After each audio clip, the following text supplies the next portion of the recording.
究竟8000元不到的平板能帶給你什麼樣的體驗呢？今天要來聊使用這款 Redmi Pad 2 Pro 的使用心得。那首先，平板我覺得最重要的也是使用场景最多的就是影音體驗的部分。那白話文的話就是追劇的部分啊，不要笑，你自己想想看，你是不是最常拿來使用追劇？那追劇最重要的是什麼呢？就是它的熒幕表現。因為這款 Redmi Pad 2 Pro 呢，它使用的是一款12.1寸的 2.5K 120Hz 的 LCD 熒幕啊，基本上這塊熒幕拿來追劇是沒有什麼問題的。那 YouTube 你可以開到最高的2160p 60fps， 那 Disney Plus 則是可以點亮 IMAX、Enhance 和 HD， 而 Netflix 的部分則是可以觸發 L1 的規格啊，就是顯示 Full HD。那雖然說少了 HDR 的規格，不過拿來追劇啊或是看動畫是絕對沒有問題的。那此外呢，這次除了一般版的熒幕以外呢，這次的 Redmi Pad 2 Pro 還多了一款，這個你有沒有看到奈米柔光熒幕板可以做選擇啊？這個奈米柔光的熒幕採取的是磨砂材質的防眩光設計啊，那使用的是 AG 奈米紋理工藝去消除 99% 的干擾光啊。那也因為具備了這個 AG 光學鍍膜，所以它可以降低熒幕反射率65%。那我自己實際體用起來呢，這個奈米柔光板感覺是真的非常不錯啊，它的抗反射的效果是真的很好。那可以看一下這一段對比，就可以知道兩者之間差距有多少。那說真的，我自己还蠻推薦這個奈米柔光板的，除了整體滑動的感覺非常的絲滑以外呢，我真心覺得熒幕的感受整體好非常多啊。畢竟平板看這麼大，很容易就有反光照到，但是奈米柔光板完全就避免這個問題啊，然後你可以同時享受到這個大熒幕，但是又不會被外在環境給影響到啊。那此外，這款平板電池容量來到很誇張的容量啊，它從上一代的10000毫安時升級到了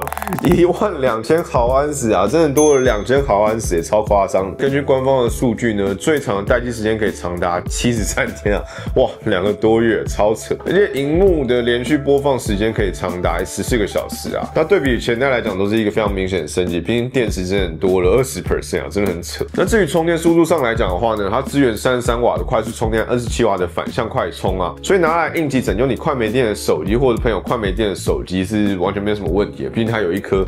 12000毫安時的電池啊。那熒幕和續航部分確定沒有問題之後呢，影音的第二個重點就是聲音的部分啦。這款 Redmi Pad 2 Pro 呢，具備了4揚聲器，而且它支援杜比全景聲啊。相較於上一代 Redmi Pad Pro 呢，它的音量提高了200% 啊。那我自己實測呢，它最大的音量輸出可以高達100分貝上下，實際聽起來是真的超級大聲，有點嚇人。那這邊我也實測一段喇叭表現，可以聽看說這個聲音的表現如何。底下留言告訴我你的感覺吧。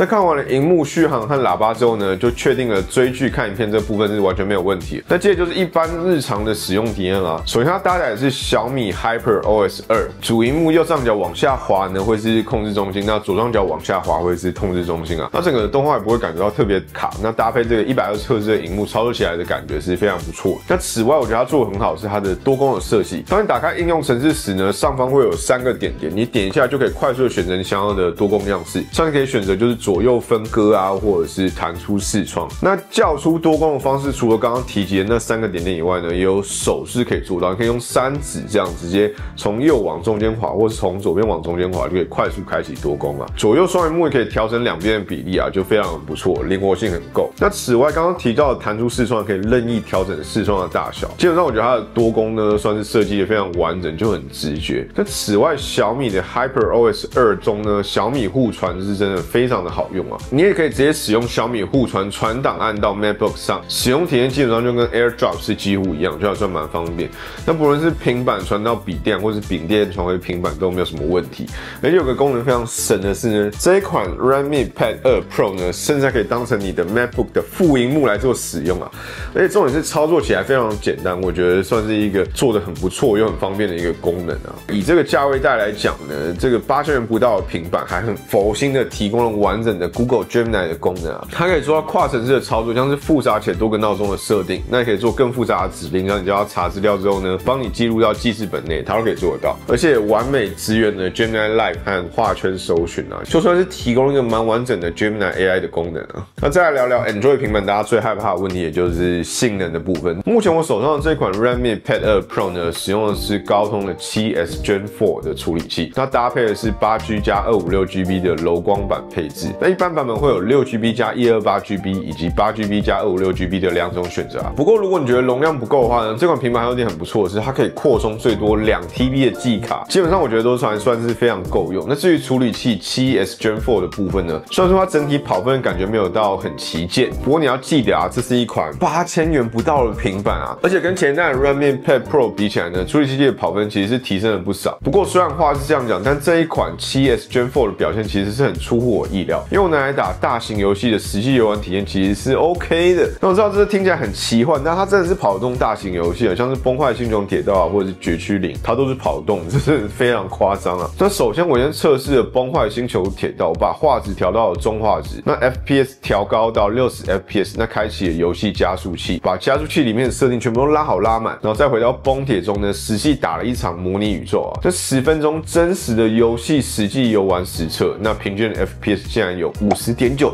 FPS 啊，哇！真的是大開我的眼界啊！我必須強調呢，我是跑了模擬宇宙的實際遊玩體驗，就是真的在玩的情況下，不是單純跑圖而已。但是呢，玩得起來就還算是蠻不錯的。然後接着我又測試了絕區0，那這次我是直接進入了戰鬥實際體驗，因為這類型的動作遊戲只要一點點卡頓就非常明顯。但在畫質中的情況下呢，它還是真的可以遊玩，而且遊玩體驗也都還行，就很誇張。但如果你更追求 FPS 一點的話，你可以去設定中呢再調低一點畫質。不過我個人覺得至少開到畫質中啦，要不然整體都是低畫質的話，在這款12.1寸的熒幕上看是會比較不舒服一點的。那此外，因為這個熒幕真的是非常大，它的畫面看起來雖然說很爽，但這個大熒幕呢是真的不太適合長時間這樣雙手握持的玩，你的手臂會有點累。我更推薦你拿一個搖桿來玩啊，這樣體驗會好上非常多啊。那至於外觀的部分，雖然說這款是一個8000元不到的平板，不過我覺得它的做工其實蠻不錯。首先就是它的熒幕呢是全平面的熒幕，非常的棒啊，而且它使用的是一體成型的金屬設計啊。我自己覺得它整個的質感是還蠻 OK。那鏡頭配置上呢，背面是具備一顆800萬像素的主鏡頭，那正面的話呢，在這個長邊是具備一個800萬像素的前視鏡頭啊，就算是一個簡單的視訊啊，或者翻拍一些文件都是沒有什麼問題。那說到文件的部分呢，這次的平板出廠就內建了 WPS Office 啊，所以你要在上面做一些簡單的文書處理也都是做得到。那至於規格部分上來講，值得一提的還有幾個。首先，這款平板呢支援到了 WiFi 6啊，那除了